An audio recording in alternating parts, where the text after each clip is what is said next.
Hello guys, today I'll be showing you every single mod I use and why.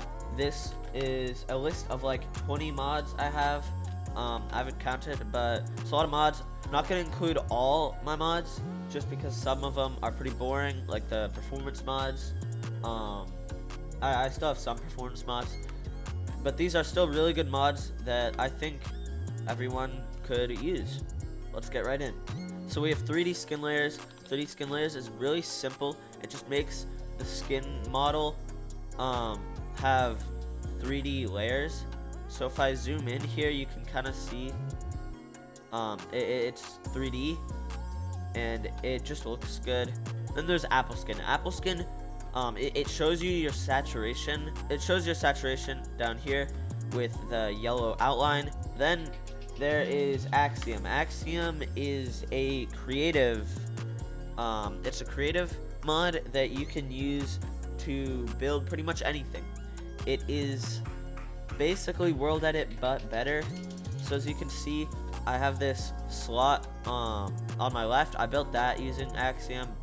Not that, but you can use many of these tools: move, clone, stack, smear, extrude, erase, and set up symmetry. These are all useful. And then you also have this menu to build. This mod has nothing to do with the content that I make, but I find it really useful. Anyways, like if I want to stack this, go like this, make that.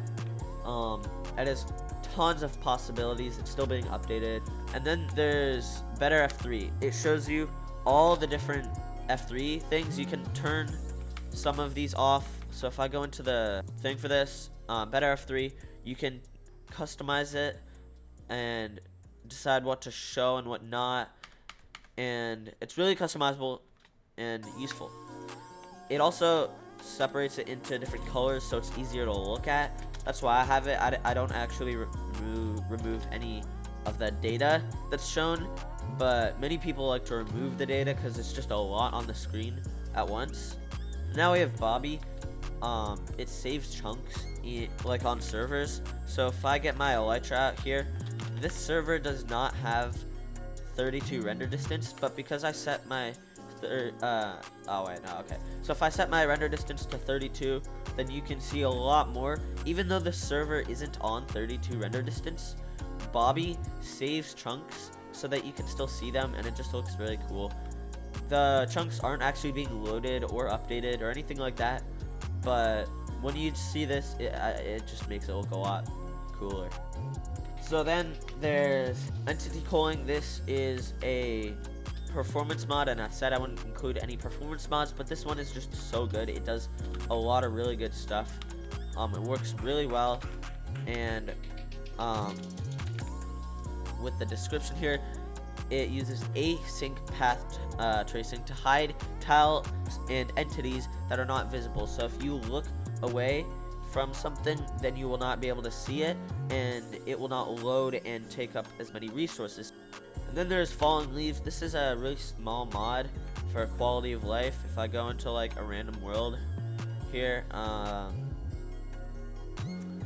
you can see if I go to a forest, I think this was added in a recent snapshot, but until then we can use this mod. You can already see there's leaves.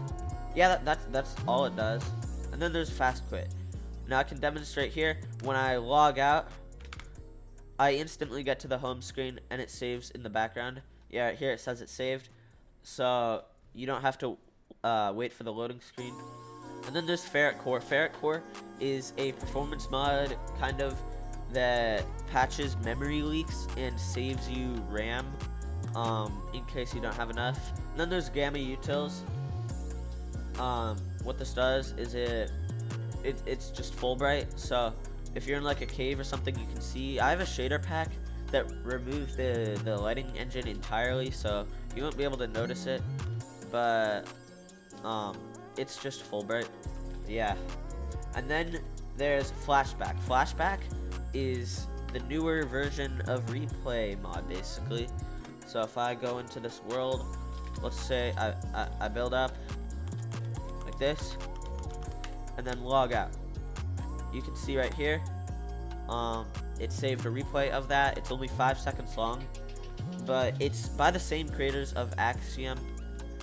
If I unpause this, it's really, really good. And the one big thing it has over replay mod is that you can export the audio.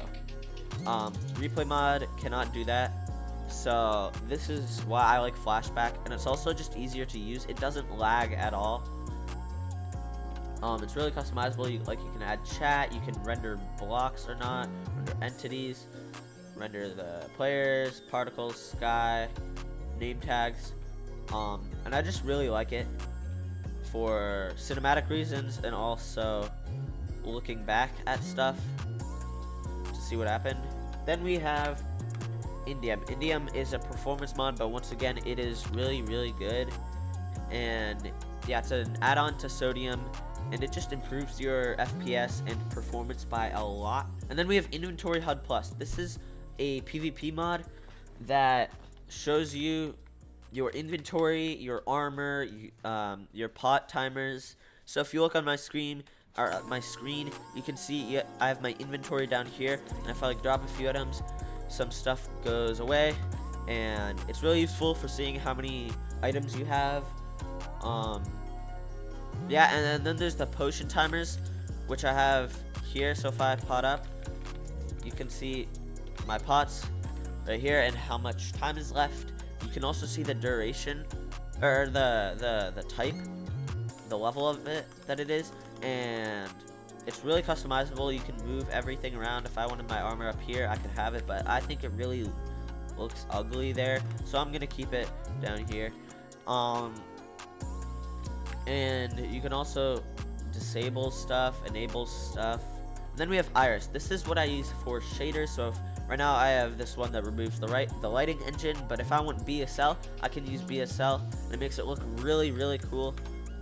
It will make your computer pretty laggy, but it looks really cool anyway. And if you have a really beefy computer, then you can probably take it. And yeah, I wouldn't recommend it for PvP and stuff, but in single player worlds, or worlds where you just want to, see the world in, really cool way like this, you can do that. You can also use different types of shaders. Like, I like rethinking voxels a lot because it has a voxel engine, so you can have like different types of light. And then we have Litematica. Litematica is a very unique mod. So if we go into our world here and get a clock, by default it's a stick, or okay, never mind, it's a salmon, never mind, I changed it. Okay, here we go. So we have our selection thing, area selection. We can select any place in the world to copy.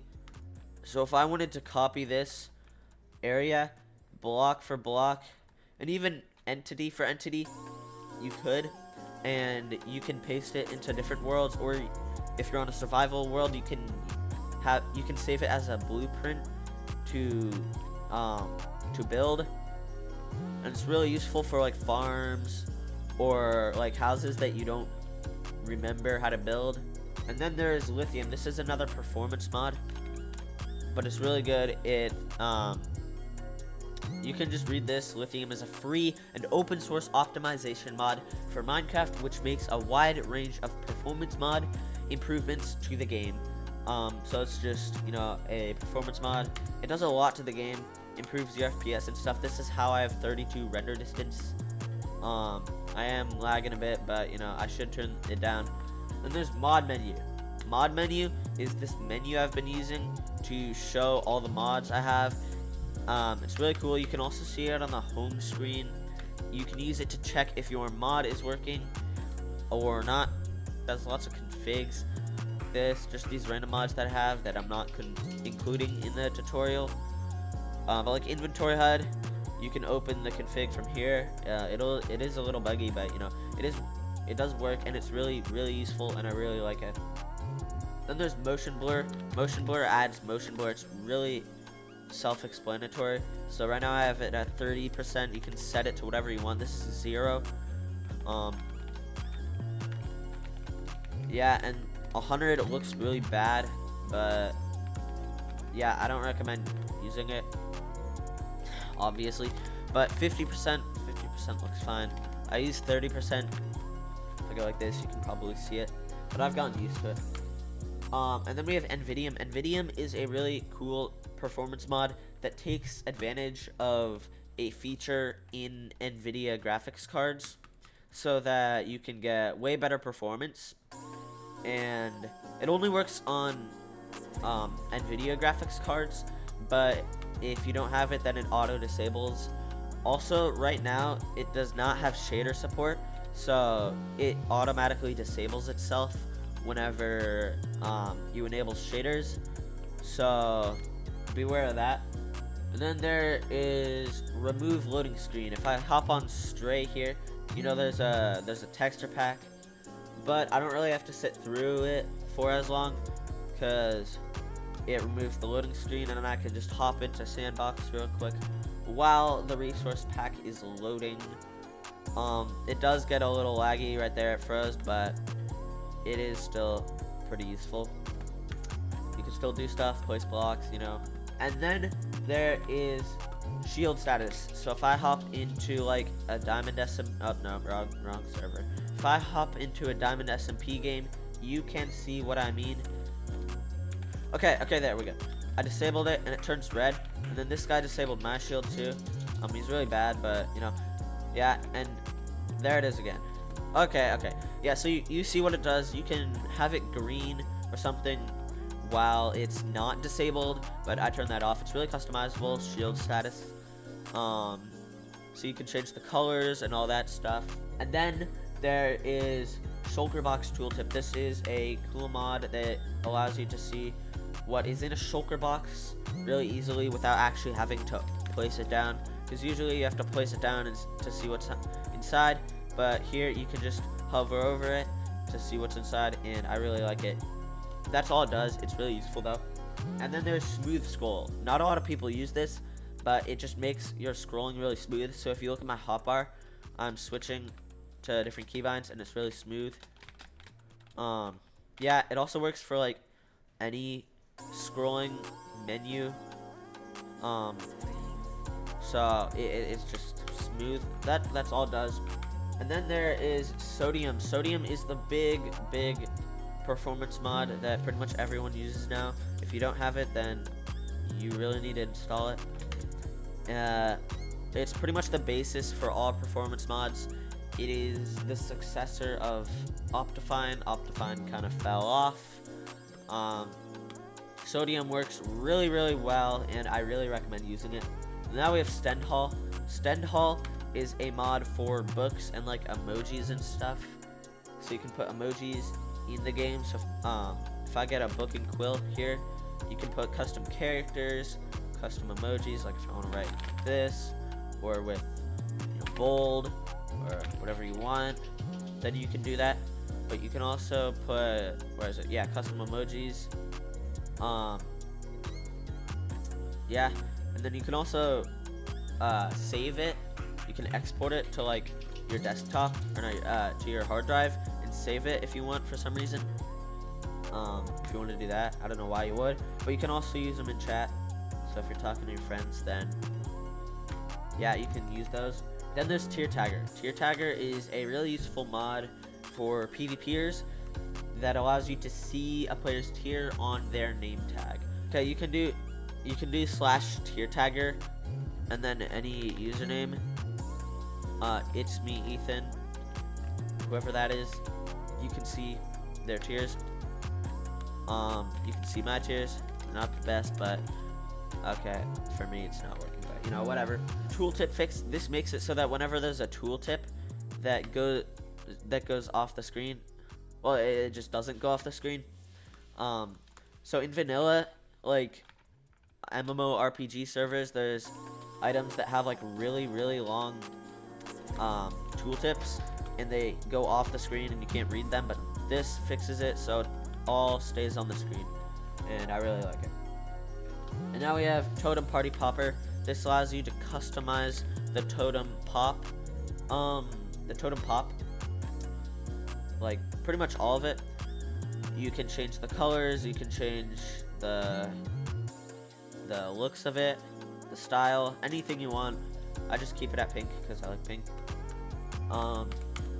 And then there is ViaFabricPlus. This allows you to log on to servers that are on different versions.